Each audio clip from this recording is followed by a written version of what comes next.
इधर आ जाइए। एक ही नाले में गाजीपुर की जनता अपने शीर्ष नेतृत्व का माल्यार्पण करके हार्दिक स्वागत है।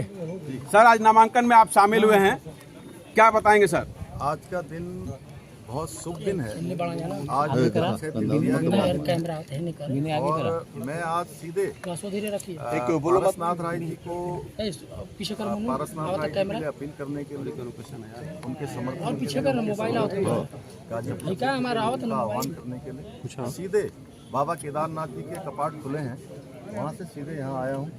और बाबा केदार का पुनर्निर्माण और नवनिर्माण हमारे प्रधानमंत्री मोदी जी के नेतृत्व में बहुत तेज़ी से हुआ है। जिस प्रकार से आज काशी, भव्य काशी और दिव्य काशी के रूप में पूरे भारत के अंदर एक अलग पहचान बनी है, काशी का कॉरिडोर बना है, उसी प्रकार से केदारनाथ जी का भी नवनिर्माण पुनर्निर्माण हुआ है। वहाँ रोपवे का शिलान्यास हो गया है। जल्दी आने वाले समय में एक जो यात्रा बहुत कठिन यात्रा होती है, वो यात्रा आसान होगी। और आज 4 धामों का भी आज से यात्रा का प्रारंभ हो गया है, तो बड़ा शुभ दिन है। मैं प्रधानमंत्री मोदी जी ने हमारे जहाँ तीर्थ स्थलों का, हमारे धार्मिक स्थलों का, सनातन का एक पुनर्विकास और नवनिर्माण और पुनर्निर्माण के काम तेज़ी से आगे बढ़े हैं। हमारी सांस्कृतिक धरोहरें आगे बढ़ी हैं, हमारी संस्कृति का विकास आगे बढ़ा है। और आज देश मोदी जी को तीसरी बार प्रधानमंत्री बनाने के लिए एक संकल्प के साथ आगे बढ़ रहा है। मुझे चुनाव के दौरान अनेक स्थानों पर जाने का अवसर मिला है। मैंने देखा है कि इस चुनाव में आम जनता, सामान्य जनता मोदी जी को तीसरी बार प्रधानमंत्री बनाने के लिए इस चुनाव को अपने हाथ में ले रही है। तो गाजीपुर में भी मुझे पूरा भरोसा है कि गाजीपुर के लोग एक शिक्षक रहे हैं, बहुत सामान्य परिस्थितियों में जिन्होंने काम किया है और समाज के अंदर जितने प्रकार की समस्याएं होती हैं उन सबको जिन्होंने नज़दीक से देखा है। सहज व्यक्तित्व है, सरल व्यक्तित्व हैं हमारे पारसनाथ जी। उनको इस क्षेत्र से ताकत मोदी जी को तीसरी बार प्रधानमंत्री बनाने में गाजीपुर अपना योगदान देगा। सर, इस बार कहा जा रहा है कि उत्तर प्रदेश में कैसे गाजीपुर की जनता को कैसे उस सांस्कृतिक विरासत से जोड़ेंगे? गाजीपुर हो या देश का कोई भी कोना हो, माननीय प्रधानमंत्री मोदी जी के नेतृत्व में विकास और विरासत दोनों आगे बढ़े हैं। और मैं अभी आपको बताया कि मैं केदारनाथ जी से आया हूँ। आपको भी मैं आमंत्रित करता हूँ, आप केदारनाथ जी आइए। 4 धाम यात्रा में आकर कुछ छोड़ने के बाद प्रदेश में इस बार बाहुबली।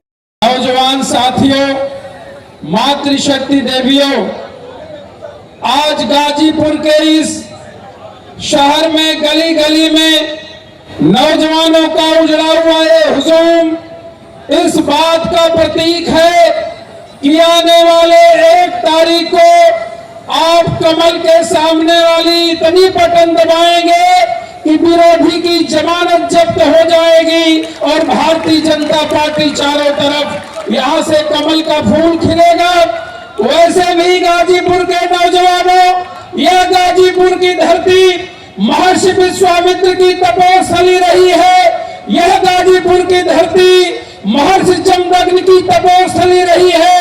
यह गाजीपुर की धरती भीखा गुलाल की तपोस्थली रही है। यह गाजीपुर की धरती महर्षि कणु की तपोस्थली रही है। और जिस स्वामी विवेकानंद के सामने दुनिया के सारे विद्वान नतमस्तक हुए, वो विवेकानंद भी यदि कहीं नतमस्तक हुए तो इसी गाजीपुर की सरजमी में, पौहारी बाबा के चरणों में। यह गाजीपुर की सरजमी सारी दुनिया को आध्यात्मिक मार्गदर्शन दिए है। यह सनातन धर्म और संस्कृति की रक्षक धरती रही है। इस गाजीपुर में मर्यादा पुरुषोत्तम भगवान श्री राम को भी ज्ञान देने का काम किया। इसका बड़ा ही गौरवशाली इतिहास है।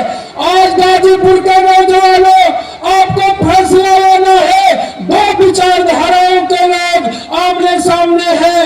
एक तरफ राम को, जो इस भारत की आत्मा है, जो जर्रे जर्रे में रमण करने वाले, उसको मानने वाले लोग, और एक तरफ राम भक्तों पर गोलियां चलवाने वाले लोग। फैसला आपको लेना, आप किसके साथ खड़े होंगे।